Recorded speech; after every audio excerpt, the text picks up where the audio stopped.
దేవునికి స్తోత్రం. Hallelujah. Praise the Lord. Praise the lord.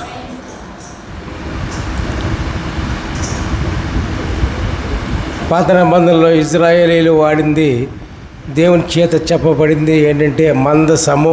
విన్నారు ఎక్కడన్నా? మందసము. మందసం అంటే చెక్కతో చేసిన మందసం. విన్నారా? చెక్కతో చేసిన మందసంలో దేవుడిచ్చి అక్కడ ఆశీనుడవుతాడు. అప్పుడు వాళ్ళు యుద్ధానికి వెళ్ళేటప్పటికైనా ఎక్కడికైనా వెళ్ళేటప్పటికైనా ఆ మందసాన్ని ముందు పెట్టుకుని వీళ్ళు వెనకుండి యుద్ధం చేస్తూ ఉంటారు. దేవునికి స్తోత్రం. Hallelujah. Praise the Lord. Praise the Lord. అది ఒకనొకప్పుడు ఒకరి దగ్గర ఉండిపోతుంది ఆ మందసం. ఉండిపోతే అది తీసుకురావాలి. దావీదు మహారాజు తీసుకురావాలని ప్రయత్నం చేస్తాడు. ఉండిపోయిన ఇంటి దగ్గర నుంచి తీసుకురావడానికి వాళ్ళు ఏం చేస్తారంటే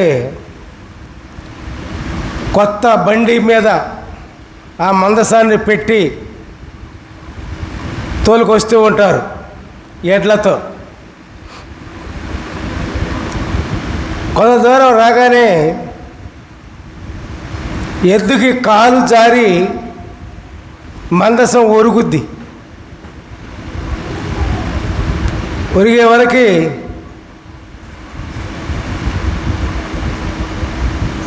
ఆ పట్టుకోబోయే వ్యక్తి కాస్త చనిపోతాడు. దేవునికి స్తోత్రం. హల్లెలూయా. Praise the Lord. ఎందుకని? కారణం ఏంటి? ఆ మనసంలో దేవుడు ఉంటాడు. దేవుడుండే మనసంలో అది ఒరుగుతూ ఉంటే పట్టుకోటానికి మనిషి ఏ పాటి వాడండి? ఇవాళ నుండి రేపు నశించే నరుడు మనిషి. ఆకాశాన్ని భూమిని నిర్మించిన దేవుడు ఆ మందసంలో ఉన్నాడు. చనిపోయే వరకు వాళ్ళందరికీ భయం పుడుతుంది. దావీదు మహారాజు కూడా చాలా భయం వేస్తుంది. చనిపోయాడు కదండి. శుభ సమయాల్లో శుభ సందర్భంలో చనిపోవటం వల్ల దావీదు మహారాజు కూడా చాలా భయం పుట్టి ఇంకా లాభం లేదు, దావీదు పురానికి తీసుకెళ్ళడానికి అవకాశం లేదు అని జడిసిపోయి ఓబేదెదోము అని ఒకడు ఉంటాడు. ఆ ఇంట్లో పెడతారు ఆ మందసాన్ని తీసుకొచ్చి. దేవునికి స్తోత్రం. హల్లెలూయా. Praise the Lord. దేవుడున్న ఇల్లు ఎట్లా ఉంటుందండి? దేవుడున్న ఇల్లు ఎట్లా ఉంటుంది? 3 పూలు 6 కాయలుగా వర్ధిల్లుతుంది. ఓబేదెదోము ఇంట్లో ఉన్న ఆ మందసం ఎప్పుడైతే పెట్టారో అప్పటి నుంచి కూడా 3 నెలలు అక్కడ ఉంది వాళ్ళ ఇంట్లో. ఆ 3 నెలలు కూడా ప్రతి విషయంలో కూడా మరి ఆ ఇల్లు అతను కూడా కుటుంబం ఫలించింది, పొంగిపోయింది. ప్రియులారా, దేవునికి స్తోత్రం. అభివృద్ధి చెందింది. ఎందుకని? దేవుడు నివాసం చేయటం వల్ల, ప్రభు నివాసం చేయటం వల్ల, యేసే నివాసం చేయటం వల్ల. యేసే మనలో కానీ మన ఇంట్లో కానీ నివాసం చేస్తే ప్రియులారా మన జీవితం వర్ధిల్లుతుంది ప్రియులారా, మన జీవితం ఉప్పొంగుతుంది ప్రియులారా. అట్లాగే మరి ఓబేదెదోము ఇల్లు కూడా వర్ధిల్లింది. అప్పుడు దావీదు మహారాజు చూస్తాడు ఈ సంగతి. ఓబేదెదోము ఇల్లు పొంగిపోయిందే, దావీదు మందసం ఆ ఇంట్లో ఉండటం వల్ల ఈసారి నిజంగా తీసుకురావాల్సిందే అని బయలుదేరతాడు. ఎందుకని ఆ సంఘటన జరిగింది? అంతకుముందు ఎందుకు మరణించాడు? దుర్ఘటన ఎందుకు జరిగింది? ఇక్కడ మీకు వివరంగా చెప్తాడు. ఇక్కడ దేవుడు చెప్పిందే చేయాలి. దేవుడు చెప్పంది మనం చేయకూడదు. దేవుడు చెప్పంది చేస్తే మనకి ఎట్లాంటివి జరుగుతాయి. చూడండి ఒకసారి 1వ దినవృత్తాంతాలు 15వ అధ్యాయం 2వ వచనం. మందసమును ఎత్తుటకును నిత్యము తనకు సేవ చేయుటకును యెహోవా లేవీయులను ఏర్పరచుకొనని చెప్పి వారు తప్ప మరి ఎవరును దేవుని మందసమును ఎత్తకూడదని దావీదు ఆజ్ఞ ఇచ్చెను. హల్లెలూయా, ప్రైజ్ ది లార్డ్. చూశారండి, ఎవరు మోయాలి? ఎడ్లు కాదు మోయాల్సింది, జంతువులు కాదు మోయాల్సింది, కొత్త బండి మీద కాదు ఎక్కించాల్సింది. ఏం చేయాలి? ఆ మందసాన్ని యాజకులే మోయాలి. దేవుని స్తుతించేవాళ్ళు, దేవుని పరిచయం చేసేవాళ్ళు మాత్రమే మోయాలి. ఇంకోళ్ళు ఎవరైనా సరే ఇంకో వేరే విధంగా మందసాన్ని తీసుకొస్తే ఏమవుతుంది? ఇప్పుడు జరిగింది కదా, ఒకడు పోయాడు, అట్లాగే ఉంటుంది పిల్లారా. కాబట్టి దేవుని మాటను ఖచ్చితంగా తూచే తప్పకుండా పాటించాలి.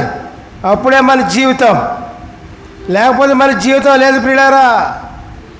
జీవితం లేక ఎంతోమంది నశించిపోతూ ఉన్నారు. జీవితాలు లేక ఎంతోమంది ఎంతో అధోగతి పాల్లో ఉన్నారు.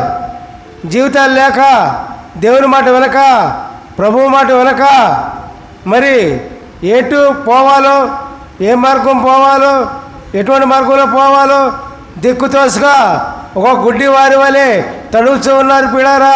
ఎందుకంటే దేవుని మాట తెలియక, దేవుని తెలిసి కూడా దేవుని మాట ప్రకారం జీవించగా పిల్లారా.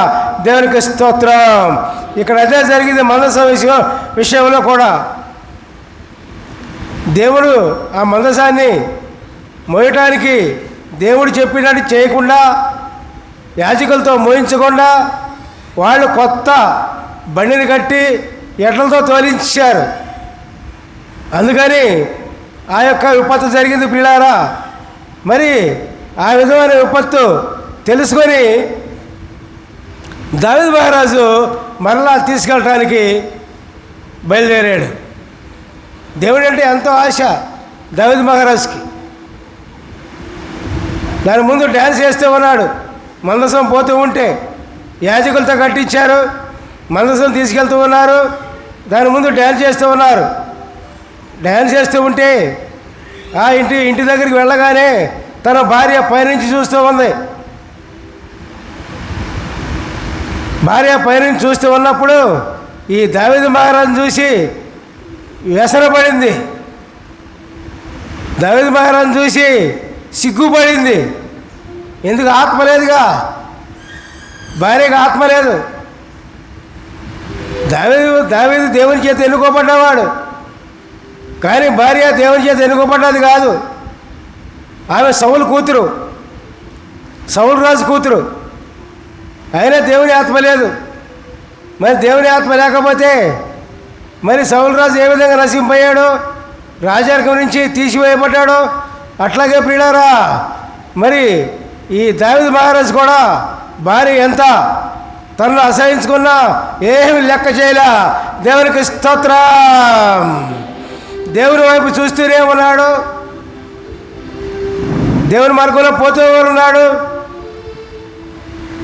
ఆ విధంగా దేవుణ్ణి ప్రేమించిన వ్యక్తి దావీదు మహారాజు ప్రియులారా. దేవునికి స్తోత్రం. అట్లాగే మందసం, అప్పుడు చెక్కతో చేసిన మందసం, ఇప్పుడు మందసం ఏది? దేవుడు ఎక్కడ నివసిస్తాడు ఇప్పుడు? అప్పుడు చెక్కతో చేసిన మందసంలో అప్పుడు నివసించి ఇశ్రాయేలు కార్యక్రమాలకి దేవుడు ఆ మనసులో ఉండి వారికి విజయాన్ని చేకూర్చేవాడు. మరి ఇప్పుడు ఆ మందసం ఎక్కడ? ఆ చెక్క మందసం ఎక్కడో మనకు తెలీదు. కానీ అసలైన మందసం దేవుని యొక్క ఎక్కడ ఉండాలండి? అసలైన మందసం ఎవరు? 1 కొరింథీయులు 3:16 చూడండి ఒకసారి. మీరు దేవుని ఆలయమై ఉన్నారనియో, దేవుని ఆత్మ మీలో నివసించున్నారనియో మీరు ఎరుగరా. ఇప్పుడు మందసం ఎవరు అన్నమాట? మందసం ఎవరు చెప్పండి? మందసం ఎవరు చెప్పండి ఒకసారి గట్టిగా. మనమే. చెక్కతో చేసిన మందసంతో పని లేదు. దేవుని మందసాన్ని మనమే. ఆత్మ మనలో నివసిస్తూనే ప్రతి ఒక్కరు కూడా గుర్తించాలి. ఆత్మ మనలో ఉన్నదాన్ని ప్రతి ఒక్కరు కూడా గుర్తించి ఆత్మ ప్రకారంగా మనం జీవించాలి ప్రియులారా. అసలు లోకమంతా కూడా, ప్రపంచమంతా కూడా దేవుని ఆత్మతో నింపబడి ఉంది ప్రియులారా.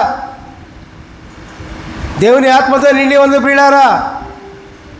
కానీ ప్రతి వ్యక్తిలోనూ కూడా దేవుని ఆత్మ ఉంది. ఆ సంగతి మనం గుర్తించగలగాలి ప్రియులారా. మరి ఇంకా 1 కొరింథీయుల 6వ అధ్యాయం 19-20లో ఏం చెప్తున్నారంటే ప్రియులారా, మీ దేహము దేవుని వలన మీకు అనుగ్రహించబడి మీలోనున్న పరిశుద్ధాత్మకు ఆలయమై ఉన్నదని మీరు ఎరుగరా? మీరు మీ సొత్తు కాదు, విలువ పెట్టి కొనబడిన వారు కనుక మీ దేహంతో దేవుణ్ణి మహింపరచుడి. హల్లెలూయా, ప్రైజ్ ది లార్డ్. ఈ దేహం ఎక్కడ అనుకున్నారు? మనం ఏమైనా చేర్చుకున్నామా డబ్బులు ఇచ్చి? ఈ దేహం మీది కాదు, నీది కానీ నాది కానీ ఎవరిదన్నా కానీ. ఈ దేహం, ఈ శరీరం మీది కాదు, మంద కాదు, దేవుంది. దేవుని శరీరాన్ని ఇష్టం వచ్చినట్టుగా చేస్తే దేవుడే ఊరుకోడు ప్రియులారా. కాబట్టి దేవుని యొక్క ఆలయాన్ని పాడు చేయవారిని నేను పాడు చేస్తానని దేవుడు వాగ్దానం ఇస్తూ ఉన్నాడు. ఇది మంద కాదు, ఈ శరీరం. మనలో దేవుని ఆత్మ నివసిస్తూ ఉంది ప్రియులారా. ఆ యొక్క దేవుని ఆత్మ కలిగిన మన శరీరంతో దేవుని మహింపరచాలి, దేవుని గణపరచాలి, దేవుని స్తుతించాలి, దేవునికి మహిమానించడం, దేవునికి ఆయన స్తుతియాగం అర్పించి మరి మన జీవితాన్ని, ఈ శరీరం ఆయనకే అప్పచెప్పాలి. చివరికి మన చేతులు ఉన్నాయి, దేనికి ఉన్నాయండి? మన అవయవాలు ఉన్నాయి, దేనికి ఉన్నాయి? అవన్నీ కూడా, మనకున్న అవయవాలన్నీ కూడా దేవుణ్ణి మహింపరచడానికి ఉపయోగించాలి ప్రియులారా. అంతేగాని చెడ్డ కార్యాలు చేయడానికి ఉపయోగించకూడదు ప్రియులారా. చెడ్డ కార్యాలు చేస్తే అది ఇంకో విధంగా ఉంటుంది ప్రియులారా. మరి మనలో దేవుని ఆత్మ ఉంది కాబట్టి, శరీరము మంద కాదు దేవుంది కాబట్టి, దేవుని యొక్క శరీరాన్ని మనం జాగ్రత్తగా వాడి ఆయనకి అప్పచెప్పాలి మనలో ఉన్న ఆత్మను ప్రియులారా. ఆ విధంగా అప్పచెప్పకపోతే మరి నష్టపోయేది మనమే. ఇది సత్యం ప్రియులారా. ఇది మనం నమ్మాలి. ప్రతి ఒక్క వ్యక్తి కూడా నమ్మి దేవుని యొక్క ఆత్మ చెప్పినట్లుగా మనం జీవించాలి. దేవుని ఆత్మ చెప్పినట్లుగా మనం నడవాలి. దేవుని ఆత్మ చెప్పినట్లుగా మనం మాట్లాడాలి. దేవుని ఆత్మ చెప్పినట్లుగా మనము ఆలోచించాలి. దేవుని ఆత్మ చెప్పినట్లుగా మనం జీవించాలి ప్రియులారా. దేవునికి స్తోత్రం. మరి దేవుని ఆత్మ గురించి అనేక మందికి తెలియకపోవచ్చు ప్రియులారా. మన శరీరంలో దేవుని ఆత్మ నివసిస్తూ ఉన్నది. అది మరి పనిచేయట్లా అనేక మందిలో. ఎందుకని? మనలో ఉన్న చెడ్డ అలవాట్ల వలన, మనలో ఉన్న చెడ్డ పనుల వలన, మనలో ఉన్న దేవుని యొక్క ఆత్మ పనిచేయట్లా. ఎప్పుడైతే మనలో ఉన్న చెడ్డ అలవాట్లను తీసి పక్కన పెడతారో, చెడ్డ జీవితాన్ని తీసి పక్కన పెడతారో, అప్పుడు మనలో ఉన్న పరిశుద్ధాత్మ పనిచేయటం మొదలు పెడుతుంది ప్రియులారా. పరిశుద్ధాత్మ లేకుండా ప్రియులారా మనం దేవుని కార్యం ఏం చేయలేం. దేవునికి మనకి దూరం కాకుండా ఉండాలి అంటే పరిశుద్ధాత్మ నీలో ఉండాలి ప్రియులారా. నీలో ఉన్న పరిశుద్ధాత్మ ఉపయోగపడుతుంది ప్రియులారా. దేవుడు మాట్లాడాలని అనేక మంది కోరుకుంటూ ఉంటారు. కానీ నీవు పరిశుద్ధాత్మ నీలో ఉందని నువ్వు గుర్తించగలిగితే, దేవుని అందే నీ మనసు లగ్నమై ఉంటే ప్రియులారా, పరిశుద్ధాత్మ ద్వారా దేవుడు మనతో మాట్లాడుతాడు ప్రియులారా. దేవునికి స్తోత్రం, హల్లెలూయా, ప్రైజ్ ది లార్డ్. కాబట్టి ప్రియులారా మనలో ఉన్నటువంటి దుర్గుణాలన్నీ మీరందరూ అనేక మంది మంచోళ్ళు కావచ్చు, దానికి కాదానం. కానీ దుర్గుణాలు ఇంకేమన్నా ఉంటే తీసి పక్కన పెట్టి పరిశుద్ధాత్మ ఏం చెప్తుందో అది విని దాని ప్రకారంగా జీవితం గడిపితే ప్రియులారా మన జీవితం ధన్యమవుతుంది. దేవునికి స్తోత్రం, హల్లెలూయా, ప్రైజ్ ది లార్డ్. మరి అదే ఇక్కడ అంటున్నారు కదా, దేవుని ఆలయమై ఉన్నారన్న సంగతి మీకు తెలియదా అని కొరింథీయులకు రాసిన పత్రికలో పౌలు గారు మాట్లాడుతూ ఉన్నాడు. ప్రియులారా దేవునికి స్తోత్రం. వాళ్ళందరూ కూడా ఆత్మ పరిచారకులే, దేవుని ఆత్మను పొంది పరిచయం చేసిన వాళ్ళే. బైబిల్లో ఉన్న వాక్యం అంతా కూడా దేవుని ఆత్మ చేత వ్రాయబడింది. ప్రియులారా సొంత ఆలోచనతో కాదు, సొంత మాటలతో కాదు, సొంతగా కాదు, దేవుని ఆత్మ నింపబడి ఆ భక్తుల ద్వారా దేవుడు రాయించాడు. ప్రియులారా దేవునికి స్తోత్రం, హల్లెలూయా, ప్రైజ్ ది లార్డ్. మరి ఆ సంగతి మనం గుర్తించుకొని ప్రియులారా మనలో ఉన్న పరిశుద్ధాత్మని జాగ్రత్తగా కాపాడుకోవాలి. ప్రియులారా మనం కాపాడుకోవాల్సింది ఏంటి? మనలో ఉన్న పరిశుద్ధాత్మను కాపాడుకోవాలి. ఎట్లా కాపాడుకోవాలి? ఏ విధంగా కాపాడుకోవాలి చెప్పండి ఒకసారి. ఇప్పుడు చెప్పాం కదా, చెప్పండి చెప్పండి. మనలో ఉన్న పరిశుద్ధాత్మ ఉందని గ్రహించారా? పరిశుద్ధాత్మ ఉందని తెలిసిందా? తెలిసిన వాళ్ళ చేతులు పైకెత్తండి. పరిశుద్ధాత్మ ఉందా మీలో? ఉంది, మీరు చెప్పట్లా. ఉంది, లోపల ఉందా? ఉందా? గ్యారెంటీనా? రేపు గ్యారెంటీ లెటర్ రాసి ఇవ్వండి నాకు ఉందని. దేవునికి స్తోత్రం చెప్పండి, హల్లెలూయా, ప్రైజ్ ది లార్డ్. మరి ఉంటే ఎట్లా కాపాడుకోవాలి? ఇప్పుడు చెప్పుకున్నాం ఎట్లా కాపాడుకోవాలో పరిశుద్ధాత్మను. మీరు దేవుని యొక్క ఆలయమే ఉన్నారు. ఎట్లా కాపాడుకోవాలి పరిశుద్ధాత్మని? మీలో ఉన్న పరిశుద్ధాత్మని చెప్పరా? ఇప్పుడు చెప్పుకున్నావుగా, ఇప్పుడు చెప్పుకున్నాం, గుర్తులేదా? గుర్తుండి చెప్పట్లేదా? ఎందుకులో చెప్పడం అనుకున్నావా? మనలో ఉన్న చెడ్డ అలవాట్లన్నీ కూడా తీసి పక్కన పెట్టేయాలి. మనలో ఉన్న చెడ్డ అలవాట్లన్నీ కూడా పక్కన పెట్టేసేయాలి. చెడ్డ అలవాట్లు అంటే దేవునికి ఇష్టము కాని అలవాట్లన్నీ కూడా పక్కన పెట్టేసి అప్పుడు మన పరిశుద్ధాత్మను కాపాడుకోవాలి. దేవునికి స్తోత్రం, హల్లెలూయా, ప్రైజ్ ది లార్డ్.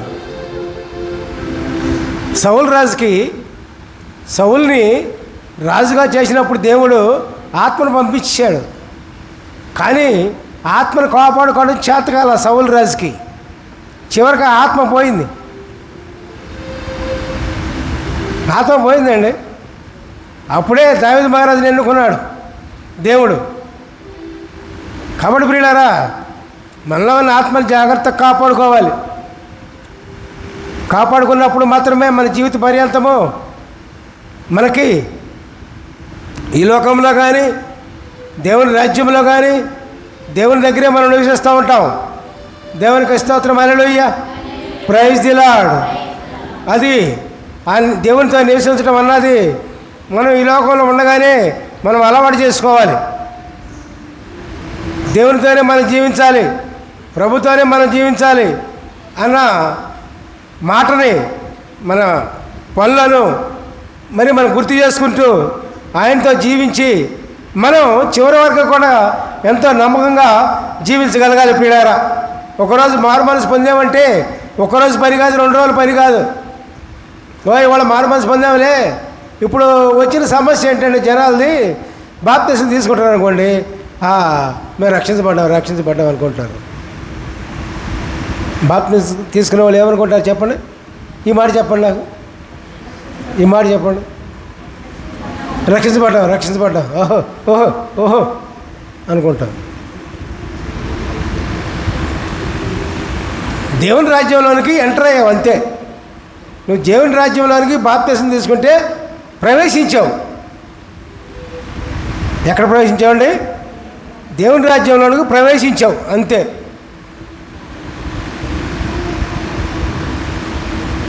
బాప్తిస్మ ఇచ్చే యోహాను ఏం చెప్తాడు? నేను నీళ్ళతో బాప్తిస్మ ఇస్తూ ఉన్నాను, నా వెనుక వచ్చేవాడు అగ్నితోనూ పరిశుద్ధాత్మతోనూ మీకు బాప్తిస్మము ఇస్తారని చెప్పారు కదా వివరంగా. నీళ్ళతో ఇచ్చాం, ప్రతి ఒక్క వ్యక్తికి నీళ్ళతో బాప్తిస్మం తీసుకుంటున్నారు, బాగానే ఉంది. ఇంకా అసలైన బాప్తిస్మం ఏంటి? పరిశుద్ధాత్మ. అది మరి నిరంతరము కూడా మనం ప్రయత్నం చేస్తూనే ఉండాలి. అది ఒక్క రోజులో వచ్చేది కాదు. అది బాప్తిస్మం అంటే, నీళ్ళ బాప్తిస్మం అంటే ఒక్క రోజులో వచ్చే. నీళ్ళ బాప్తిస్మం తీసుకున్నందుకు మాత్రం రక్షించబడ్డే వాళ్ళు కాదు, పరిశుద్ధాత్మను పొందుకోవాలి. పరిశుద్ధాత్మను ఎప్పుడైతే పొందుకుంటామో అప్పుడు నువ్వు నిజంగా రక్షించబడినట్టు, నిజంగా నువ్వు రక్షించబడినట్టు. మరి సిలువ వేయబడినటువంటి దొంగ పశ్చాత్తాపడి దేవుణ్ణి తెలుసుకుని చివరికి ఏమైందండి? ఏమన్నాడు? యేసు ప్రభు ఏమన్నారు? నువ్వు నాతో పాటే పరదేశంలో ఉంటావన్నారు. ఆయన ఏమన్నాడు? దేవుడు ఏమన్నారు? నువ్వు వెళ్ళిపోయి నువ్వు నీటి బాప్తిస్మం తీసుకో అన్నాడా? నీటి బాప్తిస్మం తీసుకురా, అప్పుడు పరలోక రాజ్యం వద్దు కానీ నాతో పాటు అన్నాడా? ఏమండి ఏమన్నాడు?